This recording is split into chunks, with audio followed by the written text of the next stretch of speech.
Ever wondered if the line between good and evil is as clear as we think? Prepare to question everything you know about the wizarding world as we delve into the complex morality of Grindelwald and Dumbledore. Let's begin with a visual journey through Grindelwald's most compelling moments. Picture his electrifying speeches, the fervent loyalty he inspires, and the sheer force of his conviction. Grindelwald's vision is undeniably magnetic.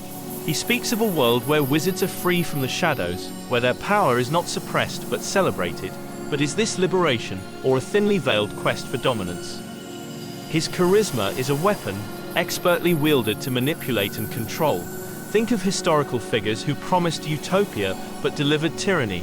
Is Grindelwald following a similar path, justifying his destructive methods with the promise of a greater good? Consider this. Is Grindelwald's belief in magical supremacy a genuine conviction, or merely a convenient tool to seize power? Does the end justify the means, even when those means involve oppression and violence? Now shift your focus to Dumbledore. Recall his moments of hesitation, the subtle manipulations and the secrets he guards so closely. Pay particular attention to his interactions with Credence Barebone and the unbreakable pact he shares with Grindelwald. Dumbledore's reluctance to directly confront Grindelwald is a recurring theme, but what drives this hesitation? Is it fear, guilt, or a more calculated strategy? And how does this inaction impact the entire wizarding world? Dumbledore's role in shaping the events that led to Grindelwald's rise is undeniable. Could his past actions, his youthful ambitions, have inadvertently paved the way for the darkness that now threatens the world? Is it possible that Dumbledore's failure to act decisively, his tendency to play the long game, makes him complicit in Grindelwald's actions? Is inaction a form of villainy, especially when it allows evil to flourish? Grindelwald's ambition is transparent, his goals clearly stated. Dumbledore's manipulations, however, are often hidden, shrouded in secrecy and justified by a greater purpose. But which is more dangerous, the open threat or the hidden hand? Consider the ethical treatment of magical creatures, the exploitation of Credence, and the countless other subplots that weave through the narrative. How do both Grindelwald and Dumbledore affect the greater good or contribute to its harm? Grindelwald's vision, while appealing to some, is rooted in a belief in magical supremacy. Is this inherently villainous, or simply a different perspective on the role of magic in the world? Dumbledore's actions are often driven by a desire to protect the greater good, but at what cost? Does the end always justify the means, even when those means involve deception and sacrifice?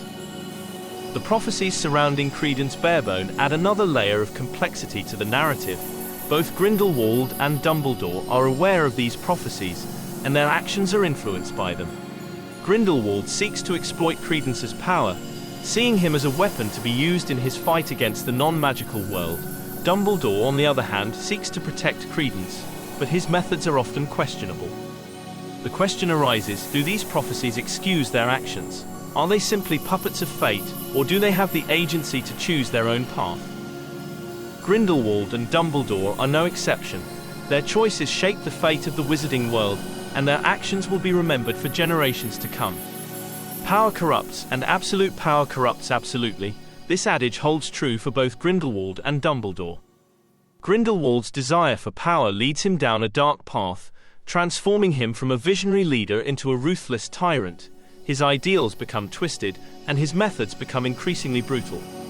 Dumbledore, too, is not immune to the corrupting influence of power. His position as headmaster of Hogwarts and chief warlock of the Wizengamot gives him immense influence, and he is not always careful in how he uses it. Grindelwald and Dumbledore both fall victim to this trap. They both believe that their actions are justified by their goals, but their methods often cross the line. Grindelwald and Dumbledore are both products of war. They both witness the horrors of conflict, and they both believe that their actions are necessary to prevent future wars. Grindelwald and Dumbledore represent two different approaches to war. Grindelwald believes in proactive aggression, while Dumbledore believes in defensive resistance. Love is a powerful force, but it can also be a source of pain and betrayal. The relationship between Grindelwald and Dumbledore is a testament to this. The scars of betrayal run deep. Grindelwald and Dumbledore both carry the weight of their past, and their relationship is forever tainted by their shared history. Can love ever truly overcome betrayal? Can two individuals who were once so close ever find a way to forgive each other? Fate is a fickle mistress. It can lead individuals down unexpected paths, and it can shatter even the best-laid plans. Grindelwald and Dumbledore both believe that they can control their own destinies, but they are ultimately subject to the whims of fate. The prophecies surrounding Credence Barebone are a reminder of the unpredictability of fate. These prophecies shape the actions of Grindelwald and Dumbledore, but they do not dictate their choices. Grindelwald and Dumbledore both have the potential for redemption, but whether they choose to embrace it is another matter. We've journeyed through the intricate web of motivations, actions and consequences that define Grindelwald and Dumbledore. We've seen their strengths, their weaknesses and the choices that shaped their destinies. Grindelwald's outward villainy is undeniable, his methods often brutal and unforgiving, but Dumbledore's moral ambiguity, his hidden manipulations, raise profound questions about the nature of leadership and the cost of the greater good. What makes someone a true villain? Is it their intentions, their actions, or the ultimate outcomes of their choices? And who, in your opinion, fits the role better, Grindelwald or Dumbledore?